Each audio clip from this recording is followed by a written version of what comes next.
తెలంగాణలో ఒక కీలకమైన పొలిటికల్ క్వశ్చన్ ఏంటంటే 3 పార్టీలు ఉన్నాయి. BRS, BJP, Congress. ఈ 3 పార్టీల్లో ఓ 2 ఏకం అనేది తెలంగాణలో ఉన్న డామినెంట్ పొలిటికల్ నరేటివ్. మీరు బీఆర్ఎస్ వాళ్ళు పదే అసలు కాంగ్రెస్ బీజేపీ ఒకటి అని వాదిస్తూ ఉంటాయి. కాంగ్రెస్ బీజేపీ ఒకటి కావడం చాలా కష్టం కనుక దేశంలో రేవంత్ రెడ్డి బీజేపీ ఒక్కటి అని ఎన్నికలకు ముందు నుంచి చెప్తున్నారు. రేవంత్ రెడ్డి ఏబీవీపీలో పనిచేశాడని, ఆయన ఆర్ఎస్ఎస్లో పనిచేశాడని, ఈవెన్ కేసీఆరే కాదు, కేసీఆర్కి ఆ రోజు మద్దతుగా ఉన్న ఓవైసీతో సహా రేవంత్ రెడ్డి కాంగ్రెస్ పార్టీ ఎమ్మెల్యేలను తీసుకెళ్ళిపోయి బీజేపీతో కలుస్తాడని ఇలా నిరంతరం బీఆర్ఎస్ టార్గెట్ చేస్తుంటుంది. కాంగ్రెస్ బీజేపీ ఒక్కటే అని బీఆర్ఎస్ చెప్తుంటే అసలు బీజేపీకి be team KCR, BJP be team BRS అంటూ కాంగ్రెస్ అటాక్ చేస్తుంది. ఆ అటాక్ కాంగ్రెస్కు 2024 ఎన్నికల్లో లాభం కూడా కలిగింది. ముఖ్యంగా కవిత అరెస్ట్ పైన చాలా పెద్ద వాతావరణం క్రియేట్ చేసి ఆఖరికి అసెంబ్లీ ఎన్నికలకు ముందు ఏమీ జరగలేదు. కేసీఆర్ ప్రభుత్వం పైన తీవ్రంగా పోరాడుతున్న బండి సంజయ్ని డ్రాప్ చేయడంతో కాంగ్రెస్ వాదన బీజేపీ బీఆర్ఎస్ ఒక్కటే అని కాంగ్రెస్ బిల్డ్ చేసిన నరేటివ్ కాస్త ఎక్కడలేని సానుకూలత వచ్చింది. అది అసెంబ్లీ ఎన్నికల్లో బీజేపీని దెబ్బతీసింది, ఈవెన్ బీఆర్ఎస్ కూడా దెబ్బతీసింది.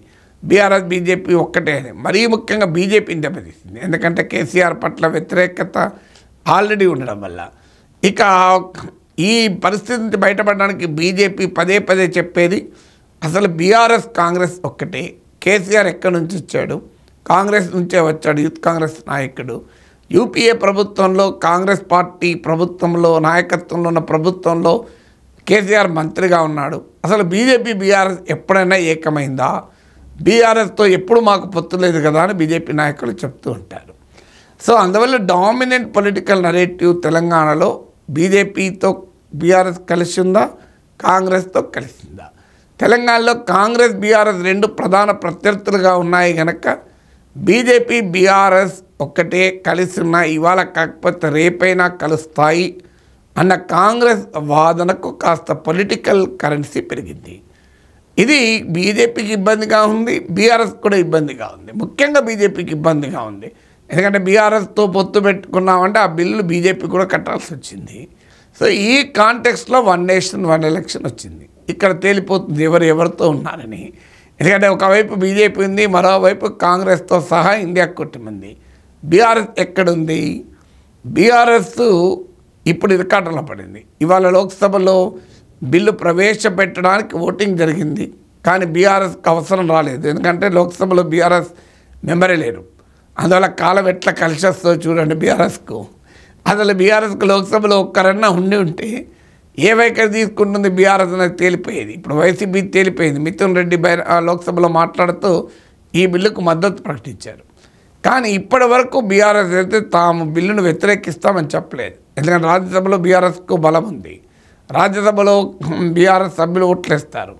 సో అందువల్ల మీకు ఈ బిల్లు పైన గతంలో మోడీ ప్రభుత్వ ఫస్ట్ టైంలోనే మా అభిప్రాయాలు స్వీకరించారు.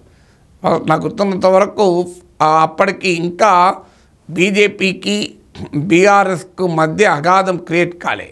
ఇక్కడ దుబ్బాక ఉప ఎన్నిక వచ్చేంత వరకు బీఆర్ఎస్కు బీజేపీకి మంచి సంబంధాలు ఉన్నాయి. రాష్ట్రంలో అడపాదడపా బీజేపీ నాయకులు వ్యతిరేకించినా విమర్శించినా ఎక్కడా బీఆర్ఎస్ బీజేపీని పెద్దగా అటాక్ చేయలేదు.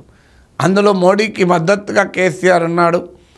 మీకు గజ్వేల్లో ఆపరేషన్ మిషన్ భగీరథను మోడీయే ప్రారంభించాడు, హైదరాబాద్ మెట్రో మోడీనే ప్రారంభించారు. ఇవన్నీ కూడా జరిగాయి. ఆఖరికి కరోనా టైంలో ప్రైమ్ మినిస్టర్ను ఒక అపోజిషన్ సీఎం వ్యతిరేకిస్తే కేసీఆర్ మామూలుగా విరుచుకుపడలే. అందువల్ల బీజేపీకి అనుకూలంగా ఉన్న సమయంలో, బీజేపీ పట్ల అట్లీస్ట్ వ్యతిరేకంగా లేని సమయంలో ఈ బిల్లు పైన ఒపీనియన్స్ అడిగారు. ఆ సమయంలో బీఆర్ఎస్ అనేక సందర్భాల్లో పార్లమెంట్లో కూడా మోడీ ప్రభుత్వానికి మద్దతు ఇచ్చాయి. దీనికి కారణం ఏంటంటే మా తెలంగాణ ఇంట్రెస్ట్ల కొరకు మేము ఏమైనా చేస్తాం, ఊసర వెల్లుతునైనా ముద్దు పెట్టుకుంటాం, కుష్ఠరోగినైనా కౌగలించుకుంటాం మన తెలంగాణ ఉద్యమ కాలపు నినాదాన్ని చెప్పేవారు. సో కానీ ఎప్పుడైతే దుబ్బాకలో దక్కా తగిలిందో కేసీఆర్ ఇక బీజేపీ పైన తీవ్రంగా విరుచుకుపడడం మొదలయ్యాయి. మళ్ళీ 2024 ఎలక్షన్ల తర్వాత ప్రధానంగా కాంగ్రెస్ పేరు విరుచుకు పడుతున్నారు. అడపాదడపా బీజేపీని కూడా టార్గెట్ చేస్తున్నారు. ఎందుకంటే బీజేపీ కూడా బీఆర్ఎస్ని టార్గెట్ చేస్తోంది కనుక బీజేపీని టార్గెట్ చేయకపోతే కాంగ్రెస్ చేస్తున్న ప్రచారం బలపడుతుంది. ఈ రెండు పార్టీ బీజేపీ బీఆర్ఎస్ ఒక్కటే అన్న ప్రచారం బలపడుతుంది కనుక ఈ విమర్శలు జరుగుతున్నాయి. ఆ మాటకంటే బీజేపీ రాష్ట్ర అధ్యక్షుడు ఎవరుండాలి అనేది కూడా ఒక ఇండికేషను. బీఆర్ఎస్తో ఎలాంటి సంబంధాలు ఉండాలి అని బండి సంజయ్ లాంటి వాళ్ళు బీజేపీ రాష్ట్ర అధ్యక్షులు అయితే ఎట్టి పరిస్థితుల్లో ప్రో కేసీఆర్ స్టాండ్ ఉండదు. కానీ ఇతరులుంటే కాస్త మెత్తక వైఖరి ఉండవచ్చు కేసీఆర్ పట్ల అని వారి వాదనలు కూడా వచ్చాయి. బీజేపీ పెద్ద ఎత్తున కేసీఆర్ అవినీతి పరులను ఆరోపించిన ఇంతవరకు సిబిఐ ఈడీలు ఇంతమంది అపోజిషన్ నేతల మీదకి పోయారు. కానీ ఇంతవరకు కేసీఆర్ మీదకి పోలేదు. కేసీఆర్ పైన ఏమైనా కేసు పెడితే ఇప్పుడు రేవంత్ ప్రభుత్వం కేసు పెడతానంటుంది. కానీ మీకు కాళేశ్వరంలో 1,00,00,000 కోట్లు తిన్నారు ఇలాంటివి చాలా మాట్లాడారు బీజేపీ నాయకులకు కూడా. జైలుకి వెళ్తారు, జైలు సిద్ధంగా ఉందని. కానీ ఇప్పటివరకు కేసీఆర్ పైన ఒక్క కేసు లేదు. ఈవెన్ కవిత అరెస్ట్ అయింది కూడా కేసీఆర్ ప్రభుత్వంలో జరిగిన దానిపైన కాదు. కవిత అరెస్ట్ అయింది ఢిల్లీ లిక్కర్ పాలసీకి సంబంధించిన అంశం పైన. అక్కడ ఇంకో మార్గం కూడా లేదు. ఎందుకంటే అరవింద్ కేజ్రీవాల్, మనీష్ సిసోడియా అరెస్ట్ తర్వాత మరో మార్గం లేని పరిస్థితి. అందువల్ల ఈ కాంటెక్స్ట్లో ఇప్పుడు 1 నేషన్ 1 ఎలక్షన్ బిల్ వచ్చింది. గతంలో దీనికి మద్దతు ఇచ్చాం కనుక ఇప్పుడు మద్దతు ఇస్తారా? మద్దతు ఇస్తే కాంగ్రెస్కు మరో ఆయుధం లభించినట్లే. ఇంకా చూడండి బీజేపీ బీఆర్ఎస్ ఒక్కటే అని లేదు. ఇది ప్రిన్సిపల్ స్టాండ్, మాది ఇష్యూ బేస్డ్ స్టాండ్. ఇది దేశానికి ఈ విధానం మంచిది కనుక మేము మద్దతు ఇస్తున్నాం, బీజేపీతో సంబంధం లేదు అని వాదన పెట్టారనుకోండి. సాధారణంగా అదే వాదన పెడతారు. మద్దతు ఇచ్చినప్పుడు కూడా ఇదే వాదన చెప్పారు. కానీ ఆ వాదన పెడితే నిలబడదు. ఎందుకు నిలబడదు అంటే ఉన్న జమిలీనే మార్చాడు కేసీఆర్. వాస్తవంగా 1999 నుంచి 1999 నుంచి ఉమ్మడి రాష్ట్రంలో, విభజిత రాష్ట్రంలో ఆ తర్వాత కూడా ఒకేసారి ఎన్నికలు జరగాలి న్యాయంగా అయితే. ఎందుకంటే ఇప్పుడు ఆంధ్రప్రదేశ్లో 99 నుంచి 2024 వరకు లోక్సభ ఎన్నికలకు, అసెంబ్లీ ఎన్నికలకు ఒకేసారి జరిగింది. దాన్ని ఇవాళ వైసీపీ ఉపయోగించుకుంటూ మా రాష్ట్రంలో ఎలాగూ జమిలీయే, అందువల్ల మాకేం ఇష్యూస్ లేవు, మేము మద్దతు ఇస్తున్నామన్నాడు. కానీ బీఆర్ఎస్కు 2019లో జమిలీ ఉంది. లోక్సభ ఎన్నికలు, అసెంబ్లీ ఎన్నికలు ఒకేసారి జరగాలి. కానీ ఏ కారణము వ్యాలిడ్ కారణం చూపెట్టకుండా ఎన్నికలను ముందుకు పెట్టి కేసీఆర్ రాజకీయంగా లబ్ధి పొందాడు. ఎందుకంటే లోక్సభ ఎన్నికలతో జరిగితే తనకు నష్టము అని భావించాడు.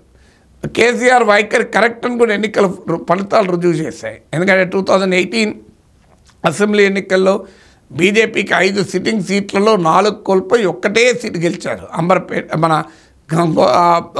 బీజేపీ ఒక్క సీటే గెలిచింది. మీకు 7% ఓటింగ్ వచ్చింది.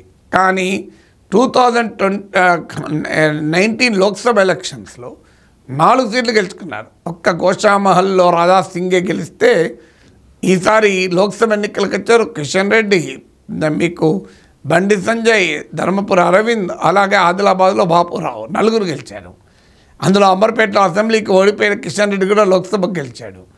ఓటింగ్ 20% ఓటింగ్ వచ్చింది. అంటే కేసీఆర్ ఏదైతే అనుమానపడ్డాడో అది నిజమని తేలింది. లోక్సభ ఎన్నికలకు, అసెంబ్లీ ఎన్నికలు ఒకేసారి జరిగితే నష్టం వస్తుంది అని కేసీఆర్ గుర్తించి అసెంబ్లీ ఎన్నికలను ముందుకు లాగాడు. కానీ అది లోక్సభ ఎన్నికలు రుజువైంది. ఆటోమేటిక్గా ఇప్పుడు 2023-24లో కూడా ఇది రిఫ్లెక్ట్ అయింది. 2022 అసెంబ్లీ ఎన్నికల్లో బీఆర్ఎస్కు 37% ఓటింగ్ వచ్చింది. 39 ఎమ్మెల్యే సీట్లు వచ్చాయి. 37% ఓటింగ్. ఈ ఓటింగ్ ఇప్పుడు 20% పడిపోయింది. లోక్సభ ఎలక్షన్కి వచ్చారు 17% ఓటింగ్ వచ్చింది. ఒక్క సీటు కూడా రాలే. బీజేపీ ఓటింగ్ ఏమో అసెంబ్లీ ఎన్నికల్లో 14% ఉంటే లోక్సభ ఎన్నికలు ఏకంగా 35% పెరిగింది. అంటే అసెంబ్లీ ఎన్నికలకు, లోక్సభ ఎన్నికలకు బీఆర్ఎస్ ఓటింగ్ 20% తగ్గితే బీజేపీ ఓటింగ్ 21% పెరిగింది. అంటే క్లియర్గా బీఆర్ఎస్కి అర్థం కావాలి కదా జమిలీ అయితే ఏంటి ప్రమాదం అనేది. అయినా మరి బీఆర్ఎస్ జమిలీకి మద్దతు ఏ రకంగా ఇస్తుంది? నిజంగానే జమిలీ ideological stand, principle stand, political stand అయితే 2019లో జమిలీ ఉండగా ఎందుకు విడగొట్టారు? అది విడగొట్టారు కనుకనే మళ్ళీ 2023లోనే జరగాల్సి వచ్చింది కదా. అందువల్ల ఇవాళ బీఆర్ఎస్ దగ్గర ఆన్సర్ లేదు ఈ ప్రశ్నలకు అని చెప్పి వ్యతిరేకిస్తే ఆ రోజు ఎందుకు సమర్థించారు? అందువల్ల ఆ రోజు బీజేపీతో ఉన్న సానుకూల వైఖరి వల్ల సమర్థించారు. ఇప్పుడు బీజేపీ పట్ల వ్యతిరేక వైఖరి ఉంది కనుక ఇప్పుడు వ్యతిరేకిస్తే ఈ ప్రశ్నలన్నీ ముసురుకుంటాయి.